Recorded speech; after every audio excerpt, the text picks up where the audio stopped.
E se a verdade não fosse apenas uma ideia, mas um crime? E se olhar para o céu significasse desafiar o poder mais temido do mundo? Galileu Galilei não foi apenas um cientista curioso.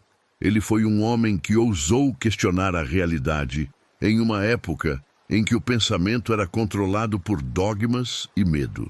Ele não descobriu apenas novas estrelas, mas revelou que a humanidade havia vivido séculos acreditando em mentiras confortáveis. Quando apontou seu telescópio para o céu, não estava apenas observando astros, estava apontando uma arma contra o poder que reinava sobre almas e destinos. E quando a igreja percebeu isso, decidiu silenciá-lo. Galileu nasceu em Pisa, em um tempo em que a Europa acreditava mais em milagres do que em matemática, mais em escrituras do que em observações. O mundo parecia estável, definido, imutável, porque assim era conveniente para quem governava. Mas dentro daquele jovem havia algo que o tornava incapaz de aceitar verdades impostas. Uma inquietação quase infantil, uma fome de respostas que nenhuma autoridade religiosa conseguia saciar. Ele não queria apenas acreditar, queria ver, tocar, medir. E essa simples vontade, tão natural, tão humana, o transformaria no inimigo mais perigoso de sua época. Desde cedo, Galileu percebia que viver em um mundo governado por certezas absolutas era sufocante. A igreja dizia que a Terra era o centro do universo, que o homem era o centro da criação, que Deus havia desenhado tudo com uma ordem perfeita e inquestionável. Questionar isso significava desacatar não apenas autoridades, mas o próprio Criador.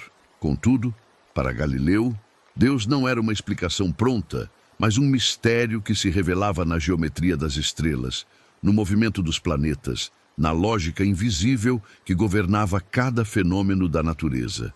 Ele não via conflito entre fé e razão, mas acreditava que a fé era cega sem a razão. E essa convicção o colocaria em rota de colisão com aqueles que preferiam a escuridão confortável à luz da evidência. Quando começou a dar aulas em Pisa, Galileu já era conhecido por sua irreverência intelectual. Era provocador, irônico, impaciente com dogmas e ensinava seus alunos a duvidar. Algo extremamente perigoso em uma época em que a dúvida era considerada uma semente do demônio. Ele não se contentava em repetir fórmulas antigas. Queria testá-las, desmontá-las, destruí-las se necessário.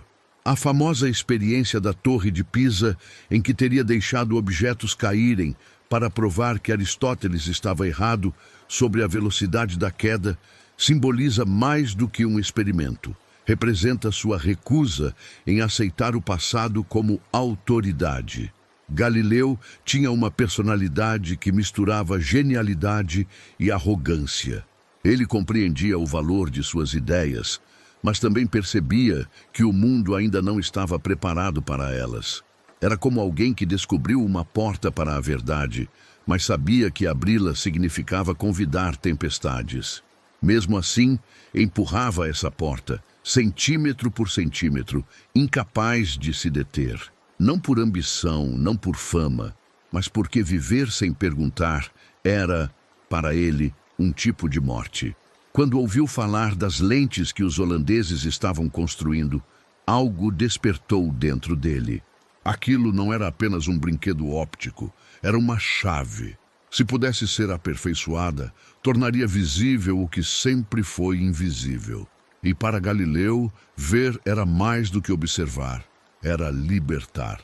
Então ele construiu seu próprio telescópio e, ao fazê-lo, abriu uma ferida fatal no universo medieval.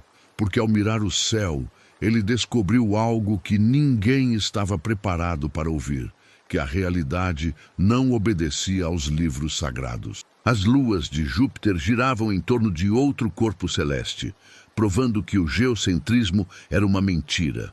A superfície da Lua mostrava crateras, imperfeições, cicatrizes. O céu não era perfeito. As fases de Vênus revelavam que aquele planeta circulava o Sol, não a Terra. Cada observação era um soco no rosto de séculos de crença. um terremoto na fundação da fé, e Galileu sabia o peso daquilo. Sabia que não estava apenas descrevendo fenômenos astronômicos, estava destruindo uma cosmologia inteira. O mundo não era o centro de nada. E se o mundo não era o centro, o homem também não era. Mas a igreja não via telescópios com admiração, via armas carregadas. Porque quando uma instituição constrói seu poder sobre a ideia de que suas verdades são eternas, qualquer evidência contrária é uma ameaça existencial. A ciência não era apenas um desafio intelectual, era um ataque ao trono. E Galileu, com sua obstinação quase ingênua, estava cavando o alicerce desse trono com um pedaço de vidro. Ele publicou suas descobertas e foi celebrado como um prodígio em alguns círculos, mas visto com desconfiança por outros. Havia algo de perigoso naquele homem, não por sua maldade, mas por sua coragem silenciosa. Ele não gritava, não conspirava, não pregava a rebelião, apenas mostrava evidências. E, no entanto, evidências eram dinamite. Galileu parecia acreditar que o mundo mudaria quando visse a verdade. Mas ele ainda não compreendia que, para muitos, acreditar é mais confortável do que enxergar. E que a visão, por mais luminosa que seja, dói quando rompe a escuridão habitual. A popularidade de Galileu cresceu, e com ela cresceu também um incômodo silencioso nos corredores do poder. A igreja não temia telescópios, temia ideias. Um instrumento pode ser quebrado, mas uma ideia, uma vez vista, não pode ser desvista. E havia algo particularmente perigoso em alguém como Galileu. Ele não apenas observava o céu, ele contava ao mundo o que viu, não em sussurros, mas com convicção, com entusiasmo, com a certeza de que aquilo não era opinião, era realidade. E a realidade, quando contradiz dogmas, se torna heresia.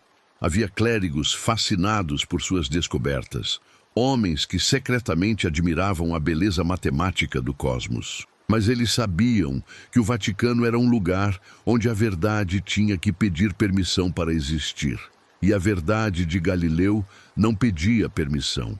Ela surgia com a força inevitável de quem sabe que a natureza não se curva a decretos. Não importa quantos sacerdotes citem Aristóteles, os planetas continuarão a orbitar da forma que orbitam.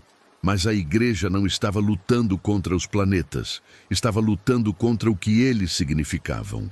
Quando Galileu apresentou suas observações, a resposta da igreja não foi questionar os dados, mas questionar o direito de questionar. Ele não estava apenas contradizendo teorias antigas, estava ameaçando a estrutura de autoridade que governava o pensamento europeu. E para instituições que se sustentam no medo, a dúvida é uma arma insuportável. A dúvida faz o homem pensar. Pensar faz o homem questionar. Questionar faz o homem desobedecer. E um mundo que desobedece é um mundo ingovernável. A primeira reação não foi brutal, mas sutil. Advertências, conversas, conselhos fraternais. Sacerdotes instruídos o chamavam para reuniões privadas, tentando persuadi-lo a suavizar suas conclusões.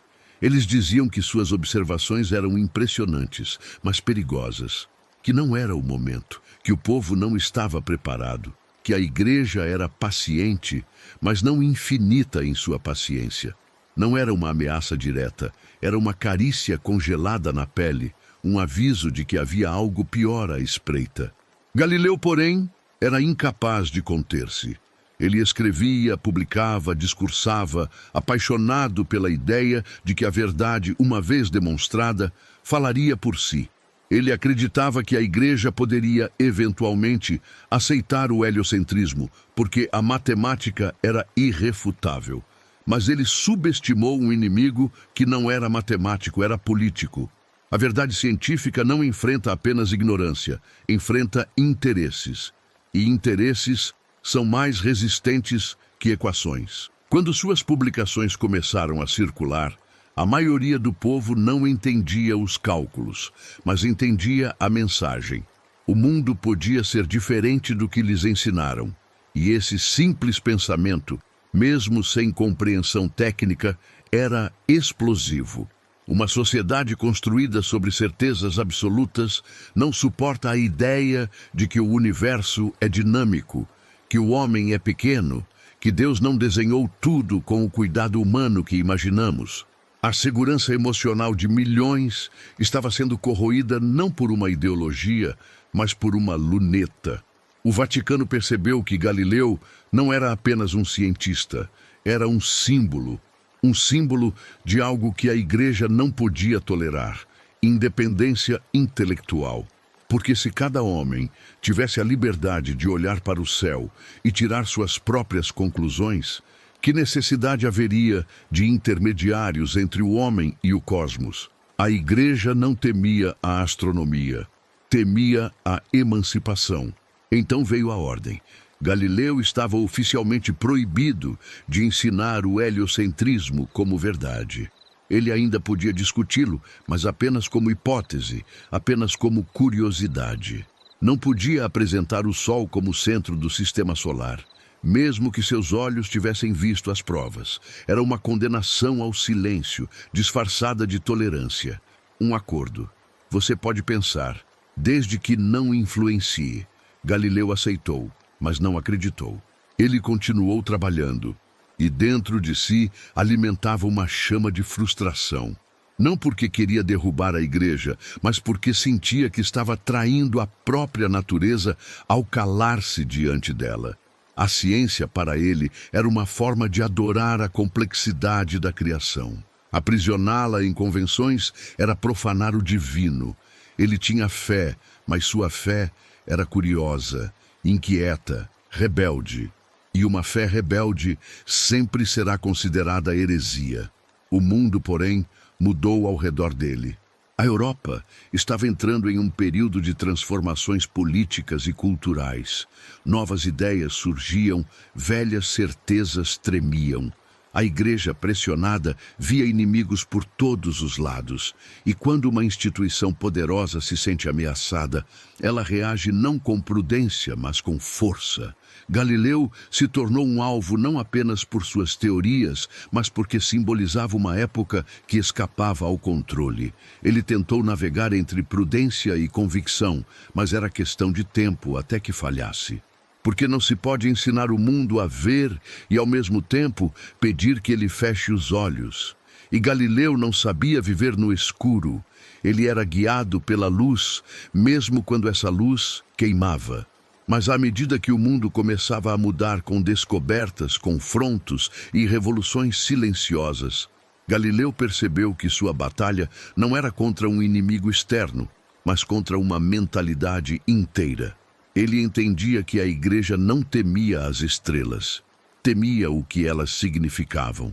Se a Terra não era o centro, então talvez nada fosse. Talvez o homem não fosse tão especial quanto sempre acreditou. Talvez a verdade divina não fosse tão simples. E quando Galileu disse que o universo era infinito, não estava apenas descrevendo espaço, mas desafiando a imaginação humana. Porque um universo infinito exige humildade, coragem e aceitação da própria ignorância.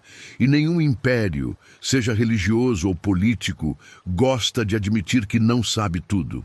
Enquanto isso, seus alunos, discípulos e admiradores continuavam secretamente a espalhar suas ideias.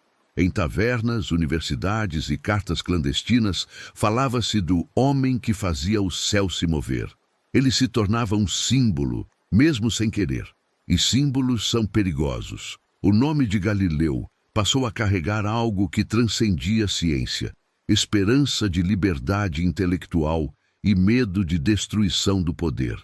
Em certos círculos, sussurrava-se que, se ele caísse, seria o fim. Em outros, acreditava-se que, mesmo quebrado, ele venceria.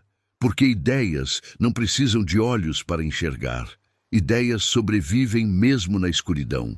Quando finalmente foi chamado ao julgamento, muitos esperavam um homem altivo, pronto para incendiar o mundo com suas palavras. Mas o que apareceu foi um velho doente, cansado e consciente do peso que carregava. E ainda assim, seus olhos tinham algo que nenhum inquisidor conseguia apagar: curiosidade. Na sala cheia de cardeais, documentos e ameaças veladas, Galileu não discutia sobre fé.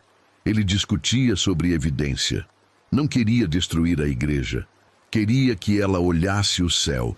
No entanto, quanto mais ele argumentava, mais claro ficava que a ciência não era o que estava em julgamento. Era o futuro, era a possibilidade de que o homem pudesse pensar por si mesmo. Era a semente da dúvida, plantada onde antes existia apenas obediência. A pressão psicológica foi brutal. Galileu era isolado, interrogado, forçado a repetir suas teorias apenas para ouvi-las ridicularizadas. Diziam que ele era arrogante demais para questionar séculos de sabedoria. Diziam que suas verdades destruiriam a ordem. E, por fim, diziam que, se ele insistisse, pagaria com a vida. O velho cientista percebeu que suas descobertas já não pertenciam mais a ele. Pertenciam ao tempo. E o tempo, mesmo desacelerado, sempre encontra uma maneira de avançar. Ao ser pressionado a negar suas ideias, Galileu enfrentou o dilema de todos os que mudam o mundo: morrer pelo que acredita ou sobreviver para ver seus pensamentos florescerem através de outros. Quando ele murmurou palavras resignadas, aceitando que a Terra estava imóvel, não era derrota, era estratégia. A galáxia não precisava de heróis mortos, precisava de testemunhas vivas. E ao deixar a sala de julgamento mancando e destruído, Galileu carregava um segredo silencioso. Ele sabia que o universo não esperava aprovação. As estrelas continuariam girando, não importava quem negasse. E os jovens que haviam ouvido suas teorias continuariam olhando para o céu com perguntas que ninguém conseguiria calar. Seu cárcere domiciliar, transformado em exílio mental, foi mais cruel do que qualquer prisão de pedra. Mas ali, na solidão, enquanto perdia a visão, Galileu escreveu sua obra mais ousada, escondendo raciocínios e metáforas que atravessariam séculos. Seu corpo envelhecia, mas sua mente se expandia para além dos muros. Porque mesmo cego, ele enxergava mais longe do que qualquer inquisidor de olhos abertos. O mundo lá fora ainda era dominado pelo medo, mas dentro dele florescia algo impossível de domar: o conhecimento. A igreja acreditou que havia silenciado um homem, mas na verdade havia acendido uma chama. Galileu não saiu vitorioso, saiu eterno. E embora não pudesse ver o céu, sabia que todo olhar curioso que se levantasse para ele seria, de alguma forma, seu. Pois o universo, aquele vasto palco de mistério, espera sempre pelo próximo que ouse perguntar. E Galileu, mesmo morto, continua respondendo: o tempo passou, e o mundo com ele. Galileu morreu como um homem quebrado, afastado da vida pública, esquecido por aqueles que antes o reverenciavam e temido por aqueles que queriam que seu nome sumisse da história. Morreu com o corpo frágil, as mãos tremendo e os olhos apagados, incapazes de ver o céu que dedicara a vida inteira para entender. Mas a verdade é que ele não precisava mais olhar para as estrelas, porque havia deixado um legado que brilharia muito mais do que qualquer constelação visível. Ele transformou o céu em perguntas, e perguntas nunca morrem. Enquanto o mundo continuava, o que Galileu iniciou tornou-se parte de algo muito maior do que ele podia imaginar. Suas teorias, antes consideradas perigosas, começaram a ser estudadas, debatidas, aprofundadas, contestadas e depois aceitas como pilares do pensamento moderno. O universo heliocêntrico que o condenara tornou-se base da astronomia, e sua insistência na observação e na experimentação abriu portas para a ciência como conhecemos hoje. Cada laboratório, cada telescópio, cada equação que tenta decifrar o cosmos carrega um pouco da ousadia de um homem que teve coragem de dizer: não sabemos tudo. E essa frase, que para muitos parecia arrogante, Era, na verdade, um ato de humildade profunda. Galileu sabia que o conhecimento verdadeiro não é aquele que afirma, mas o que questiona. A ciência não é um templo que protege verdades eternas, mas uma construção em constante transformação. E talvez por isso ele tenha sido tão perigoso. Porque, ao contrário de seus acusadores, ele não temia a mudança. Ele a celebrava. Ele acreditava que o homem não deveria se ajoelhar diante do universo, mas caminhar em direção a ele, tropeçando, errando e descobrindo. Não como pecador, mas como explorador. Com o passar dos séculos, a figura de Galileu foi reinterpretada, romantizada, santificada e transformada em símbolo de resistência. Ele deixou de ser apenas um cientista e se tornou um mártir intelectual. Alguns o veem como herói, outros como herege, outros ainda como revolucionário. Mas talvez a verdade seja mais simples. Galileu foi humano, um homem imperfeito, teimoso, apaixonado e brilhante que ousou se levantar diante de um mundo que exigia silêncio. Ele teve medo, sim, mas teve também coragem suficiente para continuar, mesmo sabendo que poderia fracassar. E no fim, é isso que o torna tão grande. Não o fato de ter vencido, mas de ter persistido. Mas há um detalhe que poucos percebem ao olhar para sua história. Galileu não mudou o mundo porque queria glória ou poder. Ele o mudou porque queria entender. Ele acreditava que o universo era um livro escrito em linguagem matemática e que, se o homem se dedicasse o suficiente, poderia decifrá-lo. Não para controlá-lo, mas para admirá-lo com mais profundidade. E talvez seja essa a lição mais poderosa que ele deixou. Conhecer não é destruir o mistério, é mergulhar nele. A ciência, no fundo, é poesia feita com números. Hoje, quando olhamos para o céu, não pensamos em pecado, perigo ou punição.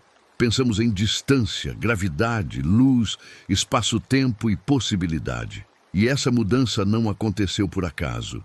Aconteceu porque alguém, séculos atrás, apontou um telescópio para a Lua e decidiu que não aceitaria respostas prontas. Porque alguém preferiu a dúvida à obediência. Porque alguém escolheu a pergunta, mesmo quando ela custava tudo.